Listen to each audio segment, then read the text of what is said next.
everybody. I'm going live for my technique lesson. And to me, technique is the part of being a player. And if you're a player, often you're a teacher, but not always, but sometimes. That if you're not afraid of how you do, you should be. And so this is the great and terrifying lesson that I'm going to give on YouTube. Because technique is like, can you play or not? And I've heard people say many argumentative things for and against that about me, but here goes. Okay, I'm going to talk about guitar technique.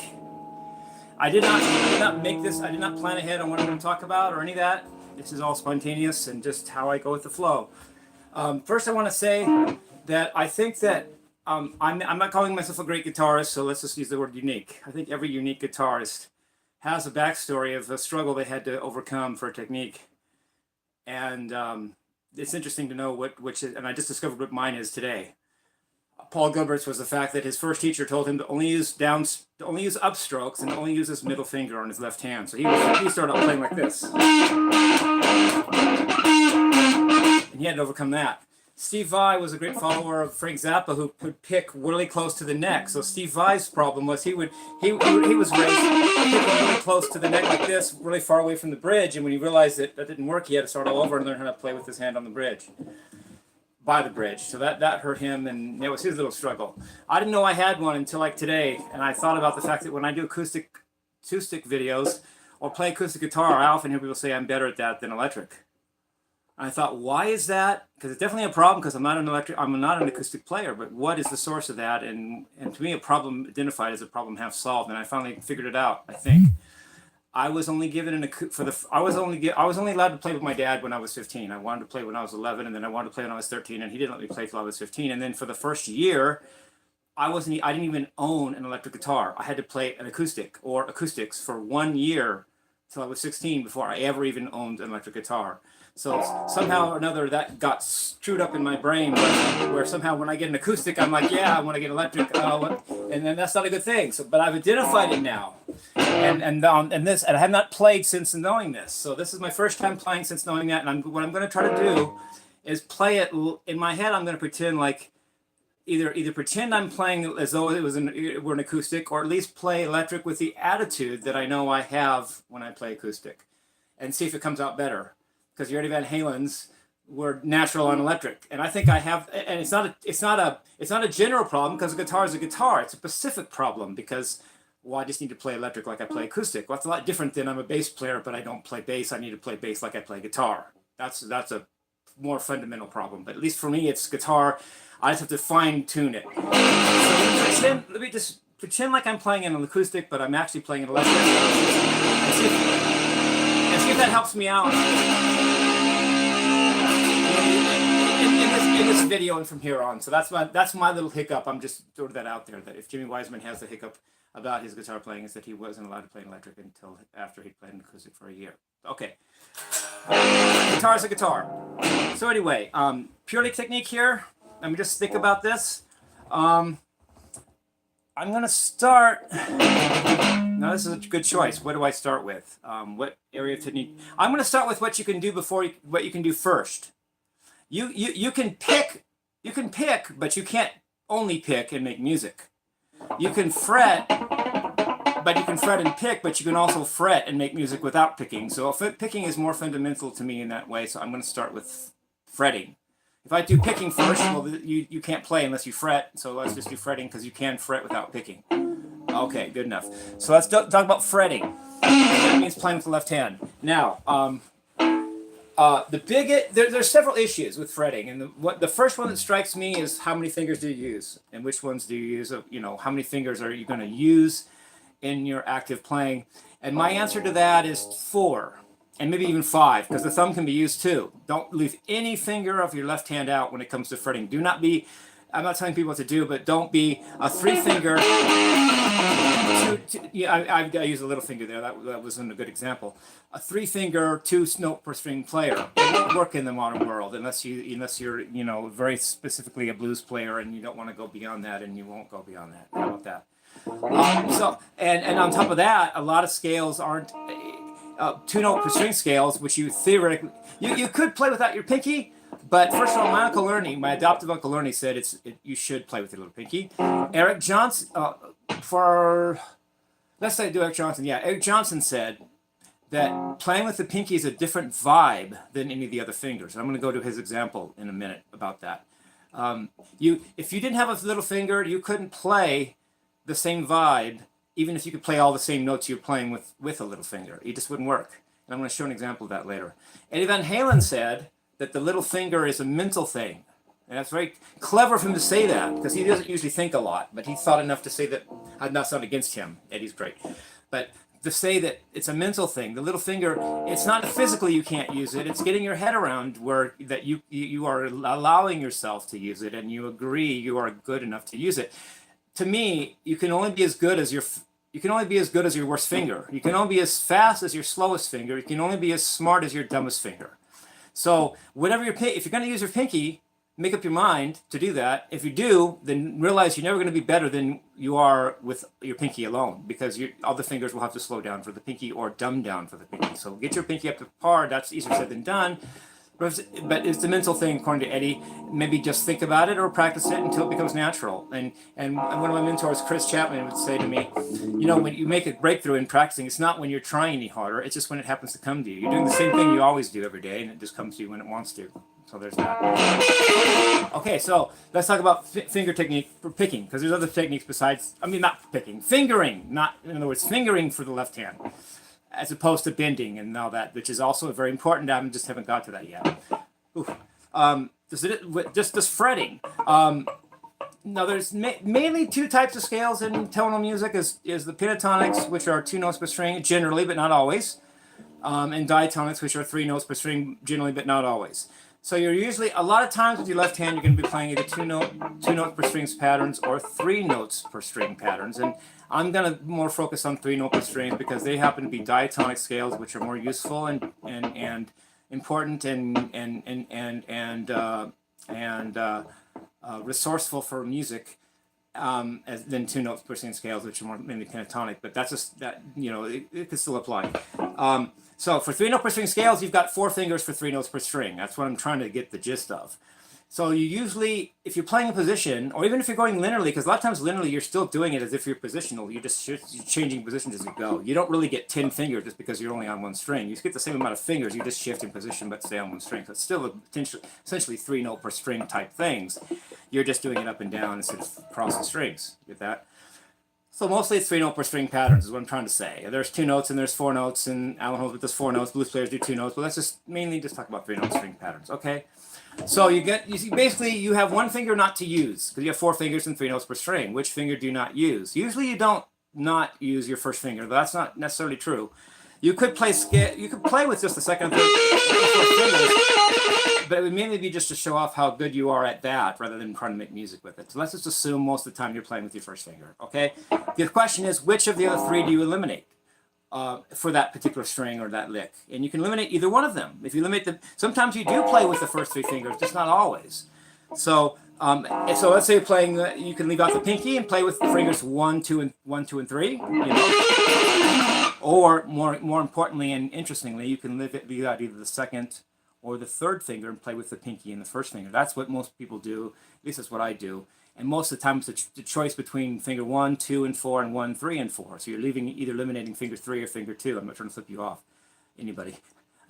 So which of the 2 middle fingers do you want to leave out? So it's usually 1, 2, 4, or 1, 3, 4. And so that's your main choice.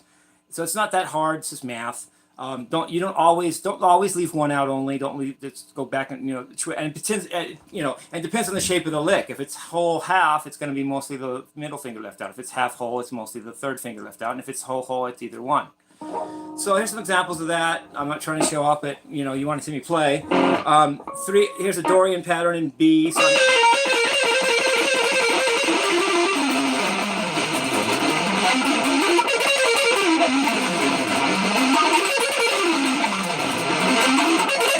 a little sloppy there.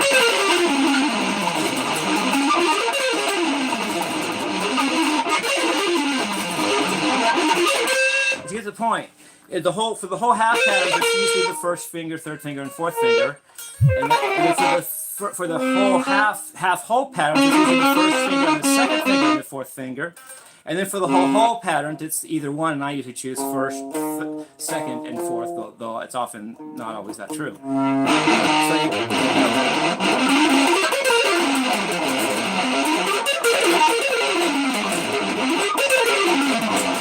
So there's that. And so and then get really good at using your little finger. The better you get with your little finger, the faster you are. And if you really want me to speed up, you can my little finger's pretty good. So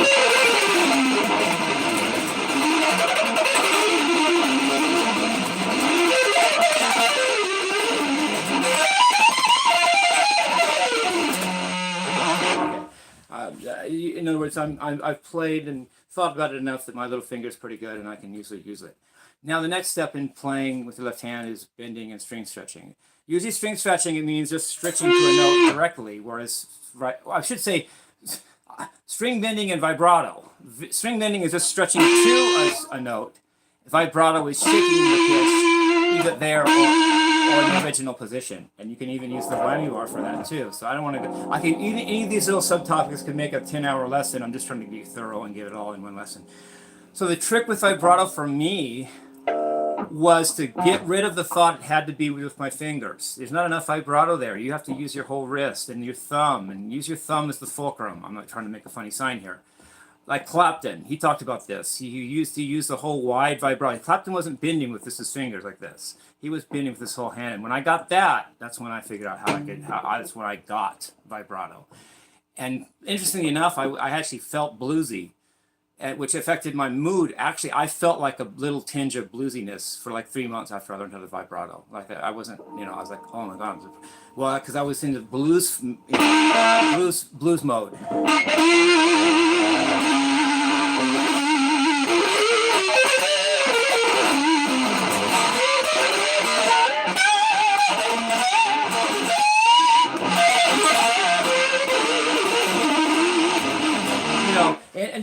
And it's really, you can't, someone said vibrato is as important as alternate picking. If you could not vibrato, you'd do what Ingrid Malmsteen says about vocalists that don't use it. You'd sound like a goat. You could be very stale.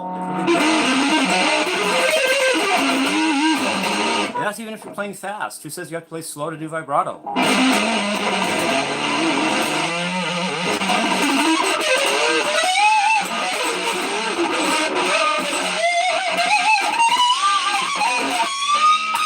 Ingrid's a great class player, and he does vibrato like nobody's business. So, and all of them from then on down. Eddie Van Halen was.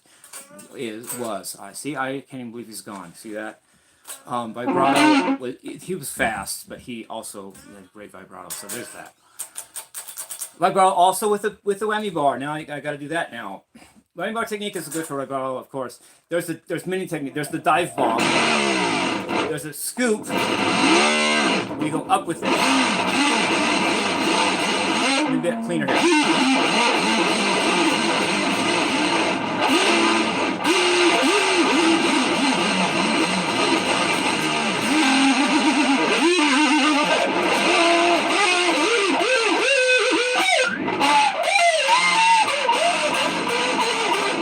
It's the opposite of a dive bomb. You're going down and going up.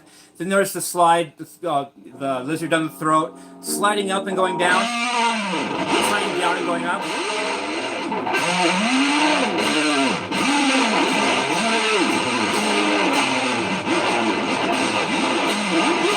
Or down. That kind of thing.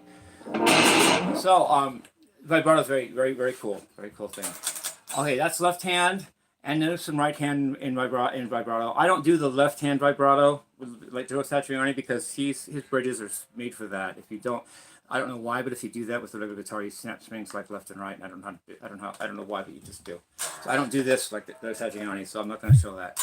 But it's his trick. Nobody else can say they invented that. Right. Okay.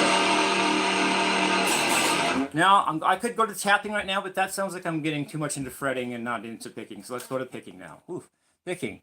Now, picking is interesting. I was never taught how to pick. My teacher only taught me for 2 years, and he only knew how to downstroke. So he was only hammer and pull off. And plus he told me my little thing. He told me before, the first thing he ever taught me when I started playing guitar was never look at my right hand. So out of sight, out of mind. If you don't look at it, you don't think about it. At least I don't. And I never learned how to pick until I was 28. I've been playing 13 years, and I had a dream about it or something. I don't know, a weird dream, and I woke up and I was able to do it. And what I figured out was that if you only do downstroke, I didn't even know to call it a downstroke, but that's what they call it. You can't go that fast. If you do upstroke, you can't go that fast. But if you do alternate picking, you go much faster. And some people have said you go twice as fast. Not true. You go much more than twice as fast. I don't know why that is. You don't just play twice as fast because you have two strokes. You play like 100 times faster a lot of the time. Anyway, now the trick with alternate picking, I'm gonna do technique of it first, and then I'm gonna talk about tempo of it. Those are two things that are important. Now there's downstrokes and upstrokes. I didn't figure out till later what each of those were, because what confused me is that, and maybe others, downstrokes actually are for ascending, because if you do downstrokes, you go up in pitch. If you do upstrokes, you go down in pitch. So I couldn't figure out to call it a down or an up or why, but until I figured out, I get it. If you go toward the floor, it's down. If you go up toward the sky, it's up. And forget about what direction you're going melodically, because that's not what determines it. So there's three steps from starting with alternate picking and then being able to play with it, to me.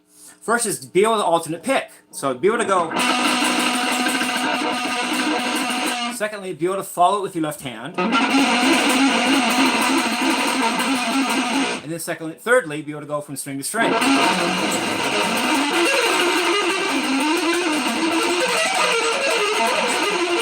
That's harder than that might look right now. But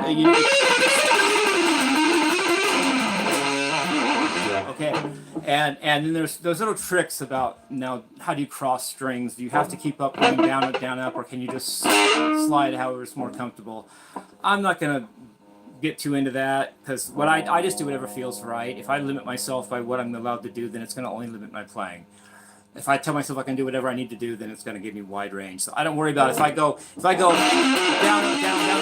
or up, down, up, I don't care, as long as I'm still playing and I'm still alternate picking on whatever string I'm on. I'm not going to get hung up like a lot of, I have Paul Gilbert and things. That's great. He's a great player. I can't put him down, but he's really strict about. I'm not even doing where it's I gotta be down, up. But what if it doesn't work, and what does he do then? Just not play, or what does he do? Well, for me, I don't care, so I just do whatever works. And I never seem to get caught in a box where I can't get out of it. So that works for me. And the next type of picking is sweep picking. And you commenters realize you have more power over me than you think. And I mean, maybe over isn't a word, but I'll use it anyway. I listened to my comments, and I've gotten 2 comments that have radically helped my sweep picking technique. First of all, someone said I was picking too hard. Ooh, good point. I was picking too hard. It was making it sound too mushy. And the commenter I just read said, oh gosh, I'm not good at days. I think it was just yesterday I read it. He said I was doing 2 strokes and trying to get 3 notes in it, which means I was picking too fast.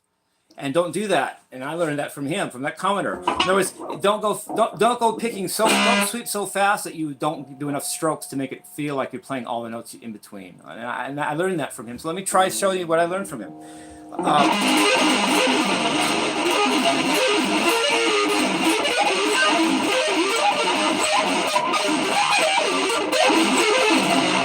That's much better than I used to sound.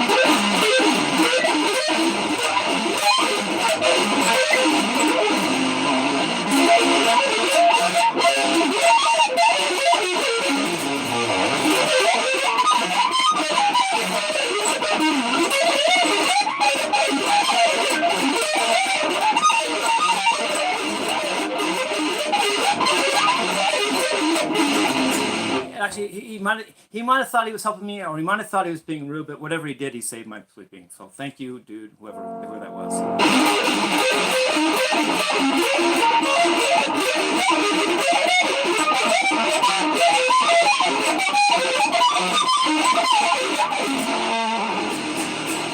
shows it also shows from my end that I do listen to my comments and try to learn from them and take them to heart if I can, because I listened to it. I didn't just say, I mean, I did give him back a comment, but I did listen to it, and then after I fixed my problem, I actually erased that and gave him a new compliment. Thank you, dude. All right, so there's that. I'm not going to get into how, which notes to sweep, because that's not technique, that's theory, and this is a technique video. So, haha. That's the next thing. So, picking. Anything else I left out? Now, we'll talk about picking technique besides just alternate and sweeping. I'll talk about something else that's just important, is how to hold your pick. That's important. But it's each his own thing. It's not like I tell you how to hold your pick, but how you hold your pick is going to make a big difference and all that. And Eric Johnson said, too, he doesn't hold it real hard, so he lets the pick do the work.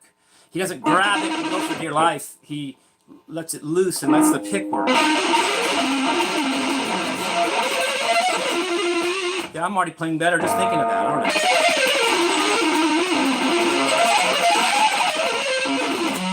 Dude, I just taught myself, didn't I? Don't hold it for dear life. Let it relax a little bit. And then I just made myself better by Eric teaching me via me teaching you. There's another thing that's important about alternate picking, and it could be for sweep picking too, but I'll concentrate on alternate picking for now, is tempo. And be able to pick at all tempos. And that includes mid-tempo, but not even just calling one thing mid-tempo, any tempo. Let me show you that I can do this, or at least show you how well I can do it, hopefully. Slow is usually pretty easy.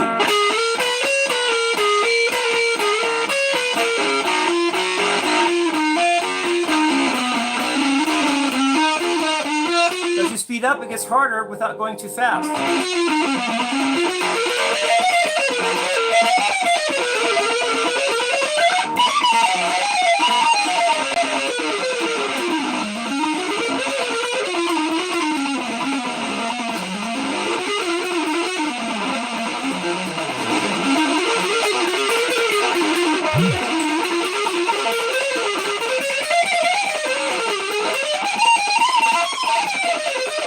A little more.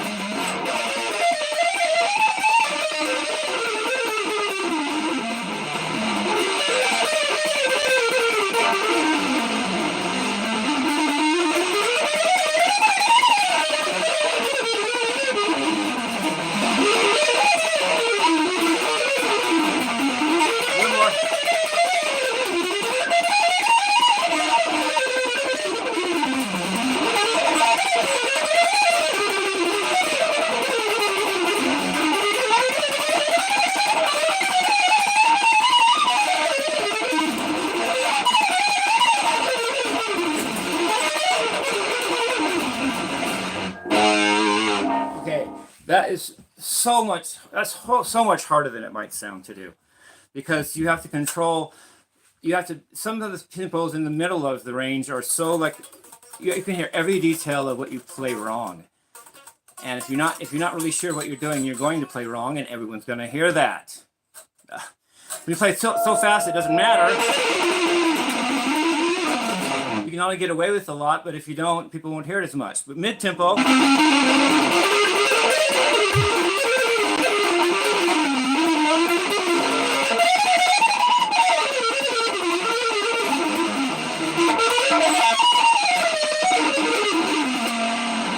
it's tougher in that way. Now, in some ways, playing really fast is harder, and it has its own ways of being hard, and it's harder because you have to move your fingers faster, and that is also hard too. But don't jump from one to the other and not be able to do in the middle. That's what I did for a while. I'm not saying everybody does. But, and then I had to correct that and go, well, let me slow down and do mid-tempo. In fact, one of my friends, Phil Torres, who's not my friend anymore, but he was, said, "Now I challenge you, Jimmie, play a harmonic minor scale in mid-tempo." And dude, I was able to, but if he'd asked me a year ago before that, I would have said, "Screw you, I can't do it." No, I wouldn't have maybe said that, but I wouldn't have been able to. It's like I was just barely able to meet his challenge, and I did it, and I could do it ever since. So thanks, Phil. All right, picking, fretting, vibrato. Are we ready for fun yet? No, I'm just kidding. The guitar is fun. Steve Vai called it. Steve Vai, even TV watching is meditation, and you can do a lot of playing without the instrument. Steve Vai is a big advocate of this. You don't need an instrument to practice. The instrument's a physical item, which is played physically in many ways, but you always have your mind and your spirit and your heart, whether you have a guitar in your hand or not. Greg Howe went to one of his clinics. He said if they outlawed guitar playing, I'd still be a musician, because he would play in his head all day and still play and keep the music in his head and keep ideas of playing it. And he might go rusty a little bit, but give him a guitar a year later, he'd be Greg Howe still. And he said he offered for me to buy him a drink. I said sure. I bought him I didn't say it had to be alcohol, did you? Because I didn't. And then I said, you had all these people watching you. I'm gonna go here and play, check it out, and see what you think. And I came back. I said, was that you? I go, yeah. He goes, that was beautiful. Keep it up. Something like that. Nice comment from him. Oh, anyway, so I'm doing technique now. Oh, string skipping. Okay, string skipping can be. Oh, I didn't do tapping yet, dude. Guys, help me. Tapping. Now, tapping was started by Eddie Van Halen, but what I've done, which I recommend if you're going to tap, is don't rely on the fact that Eddie invented tapping in history. Make it as if in your mind you didn't know about it and you thought of it on your own, because that's what I've done.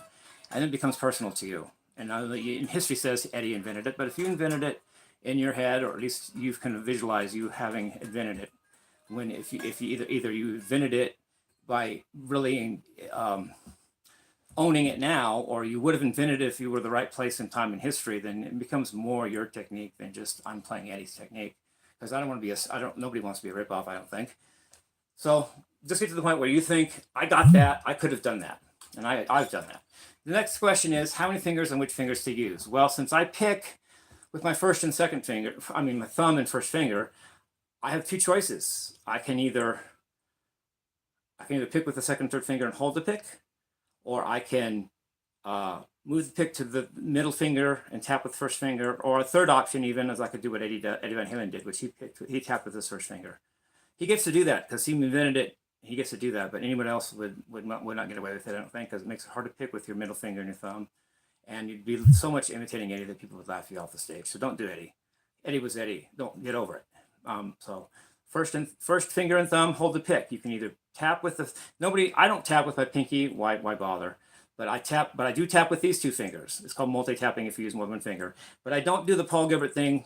I love Paul Gilbert, but he likes to take the pick back into his middle finger and tap with the first one, then back to the first finger to hold the pick. That's a lot of gymnastics, and I'm so messy, I'd drop the pick every time I tried it, so I don't do that. I do the Steve Vai idea. Who else? George Lynch does that way too, from Dawkins. I hold the pick between my first finger and thumb and tap with my second and third fingers. So let's just do some tapping. Eddie usually tapped with arpeggios, and that's great, and I still do that. Randy did it too, Randy Rhoads. But I like to use it more with scale things, more like Steve Vai. But it can be done for both. So let me just show you some tapping. Notice how I use the two fingers for tapping. You can use that as a facility going from string to string, or for playing multi notes on one string with the right hand. So let's just see if I can tap. LOL.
Anyway, tapping, no big deal.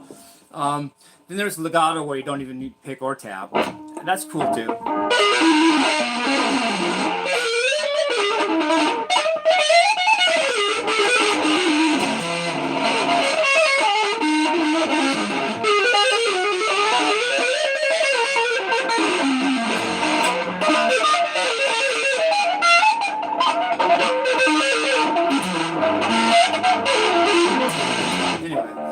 and usually you can actually hold your hand behind and read it.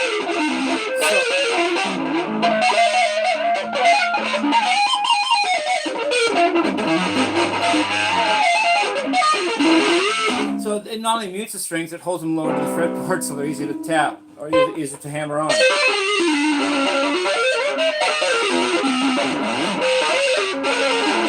But I don't usually do that.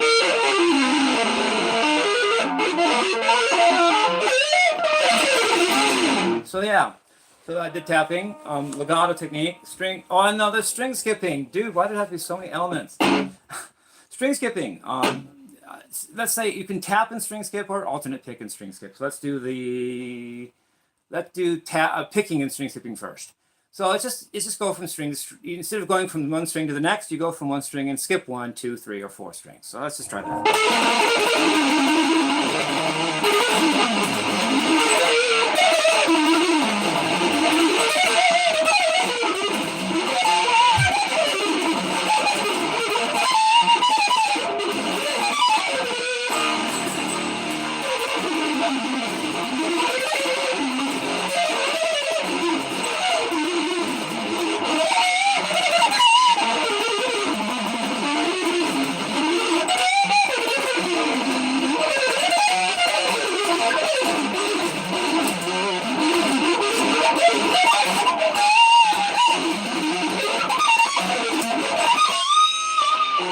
Now tapping with string skipping. I'm not, okay.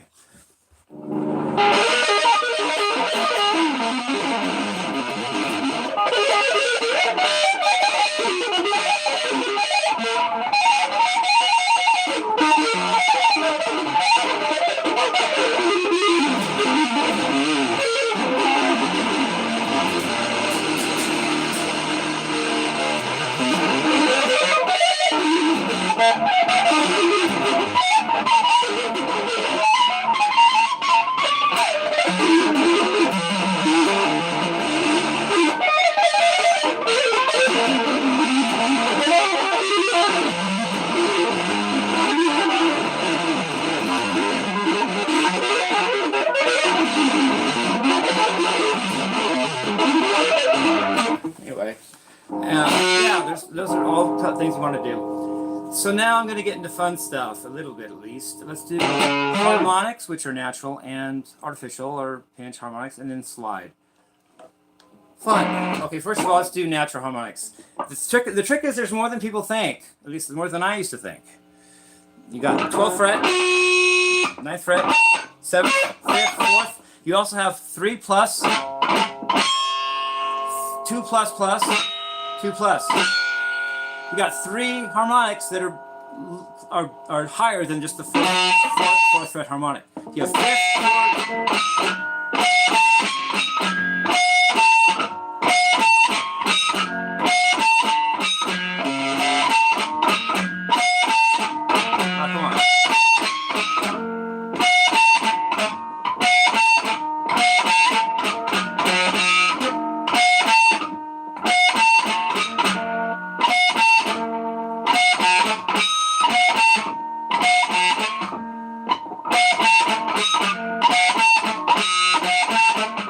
Anyway, they're all there. One's just a little closer than the 3rd fret. One's much further from the 2nd. One's a little further from the 2nd. And there's the 4th fret. 5th, 7th, 9th, 12th, 16th, 19th, 24th. So don't forget that there's higher frets that you can do harmonics on. And use it in songs and people go, what the heck did you just do?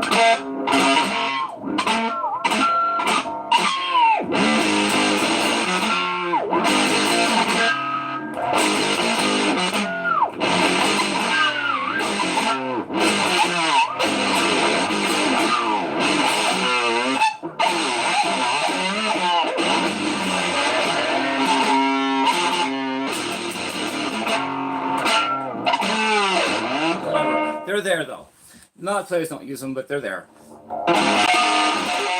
And a lot of famous guitarists use the ones that are not there, but use them to good effect. I won't go into, well, you know, like in everybody. I ain't talking about Love. Has to do it. No, it's I'm the one. No, sorry. Anyway, there's a bunch, and there's many roads and crazy trains. Anyway, there's lots of beautiful ways to use harmonics. Any moms, they all use. Almost everybody uses harmonics. Then there's pinch harmonics, where you actually do an artificial harmonic. You do usually on a downstroke. I don't know how to do it on a stroke, but a downstroke.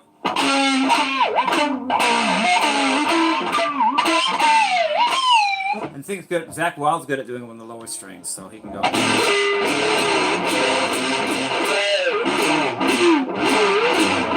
Well, I can do it too. Haha, Zach. No, just kidding.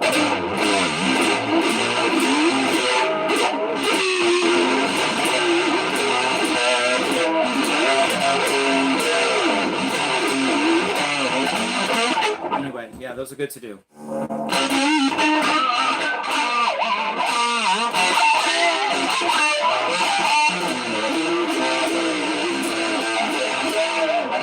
Now the last thing is just a stupid thing, but not stupid if you really are into it. A slide.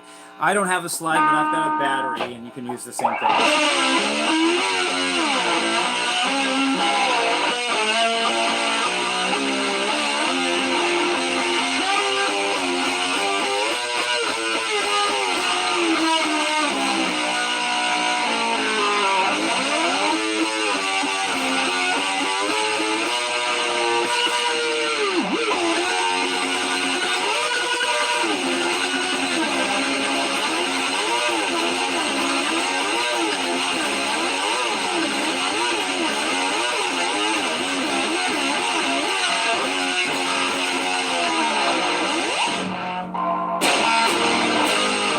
Key I was in. A battery's probably not good for my pickups to be that close to it, because there's probably magnetical electromagnetic things that happen when I do that, and I don't want to do that to my guitar.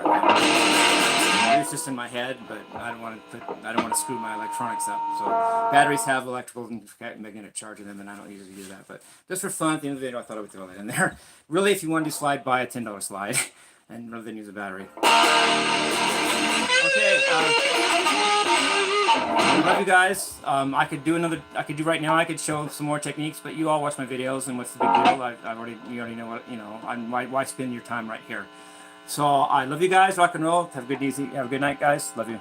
Have a good night. Talk to you soon. Bye.